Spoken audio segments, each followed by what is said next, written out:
There is no reference to covering the head with a headscarf in the 31st verse of Surat An-Nur of the Quran.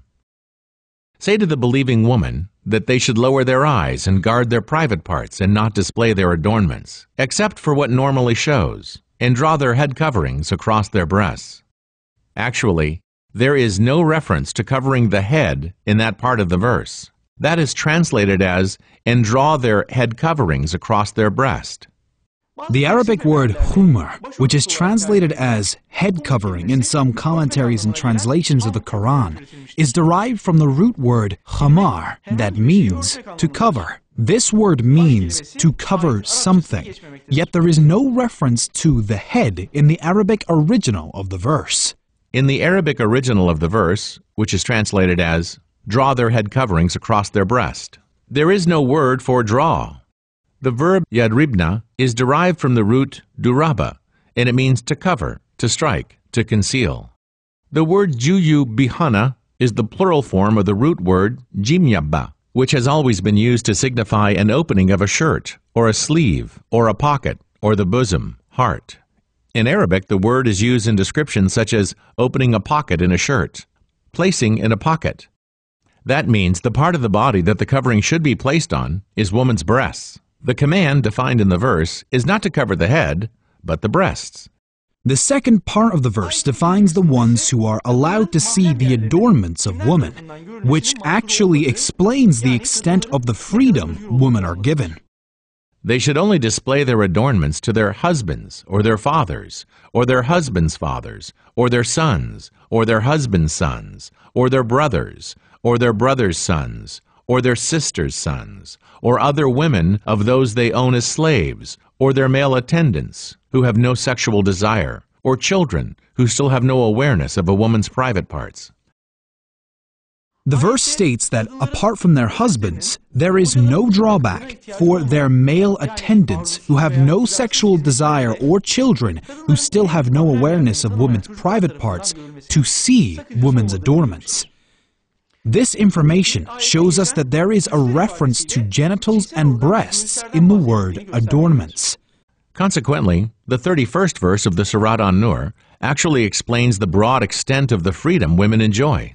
There are grave inconsistencies in the hadiths used to claim that use of headscarves is fard, religious obligation. The impaired reasoning of those who put forth these hadiths is noteworthy. First, let us have a look at the related hadiths.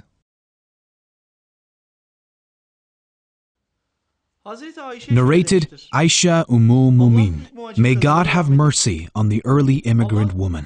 When the verse that they should draw their veils over their bosoms was revealed, they tore their thick outer garments and made veils from them. Narrated Safia bin Shaiba. Aisha used to say, when the verse, they should draw their veils, khumur, over their necks and bosoms, jayub, was revealed, the ladies cut their waist sheets at the edges and covered their faces with the cut pieces.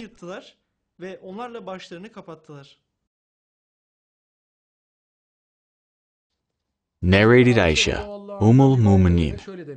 Safiya, daughter of Shaybeh, said that Aisha mentioned the women of Ansar, praised them and said good words about them. She then said, when Surat An-Nur came down, they took the curtains, tore them, and made head covers, veils, of them.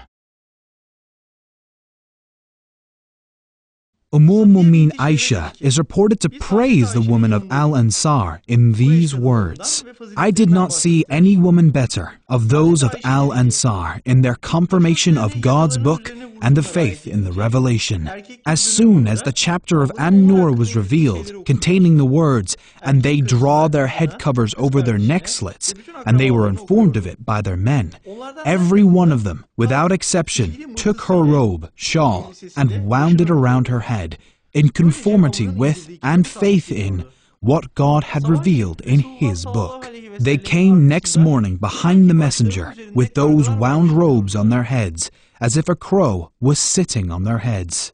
In all of those hadiths, there is a reference to the revelation of the verse saying, when the verse, that they should draw their veils over their bosoms was revealed. According to this narration in these fabricated hadiths, Women already have headscarves covering their heads, and their headscarves flow down from their heads, yet their bosoms are left uncovered. According to the fabricated hadiths and according to the wording added to the verse, while women already had a cover on their heads, it is stated that they need to cover their bosoms with that large part of cloth flowing down from their heads. So, it is claimed that women need to use this cover here, which is claimed to be there already, and cover their bosoms with this wide piece of cloth. This is what the fabricated hadith means. Nevertheless, in none of those hadiths, their bosoms are covered by this long cover on their heads. Now see what these fabricated hadiths claim. According to these fabricated hadiths, when the verse is revealed, it is stated that women cut off a piece of cloth from their skirts or from their dresses and added another cover on their heads that are already covered. With the words, they tore their thick outer garments and made veils from them in the fabricated hadiths, it is claimed that women did not cover their bosoms with the cover they already have on their heads, but tore pieces from their garments and covered their heads once more. By doing so, they would not be abiding by the command to draw their head coverings across their breasts, which they claim belongs to God. So that is the cover flowing down from their heads, and they do not abide by this command. So the fabricated hadiths claim that women covered their already covered heads once more. However, according to these explanations, their bosoms still remain uncovered. So, with these fabricated hadiths, they add a command that is not defined in the verse of God, yet they do not abide by this command they came up with. As is seen, this impaired reasoning is an evidence showing that God made the plots devised by those who fabricated superstitions backfire. God informs us that Islam is a religion of ease. I seek refuge in God from the accursed Satan. He, God, has selected you and not placed any constraints upon you in the religion of your forefather Ibrahim. God desires ease for you. He does not desire difficulty for you. We will ease you to the easy way. Our blessed Prophet also commanded, make things easy for the people, and do not make it difficult for them, and make them calm with glad tidings, and do not repulse them. Those who portray Islam as difficult by adding on commands God did not reveal put forth an understanding of religion that is far removed from the Quran and is not possible to live by. As God commanded by the verse, I seek refuge in God from the accursed Satan. They invented asceticism. We did not prescribe it for them, purely out of desire to gain the pleasure of God, but even so they did not observe it as it should have been observed. Those who claim that covering the head is a religious obligation, even though it is not commanded in the Quran, have caused millions of women to remain distant to Islam. Additionally, in the Quran, in the 59th verse of Surat Al-Ahzab, God says that women, when necessary, for instance in unsafe environments, in which they think they could not be safe in revealing décolleté clothes, should temporarily cover themselves completely with outer garments. I seek refuge in God from the accursed Satan.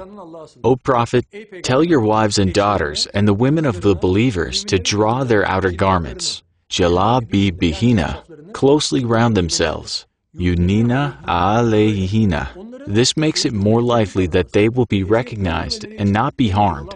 God is ever forgiving, most merciful. The command of the verse is explicit. Jilbab means an outer garment that covers from head to toe. The idolaters and the hypocrites of the time were harassing Muslim women with their words and their behavior. In the face of such behavior, this verse was revealed for Muslim women to cover themselves temporarily in these circumstances, meaning in environments where they might be harassed if they wore revealing clothes, to make themselves known and distinguished with their coverings. According to the command of this verse, Muslim women cover themselves from head to toe when they enter an environment they believe they might be harassed and wear outer garments that would cover every part of their bodies and their body lines. Depending on the severity of the risk, even the face should be covered.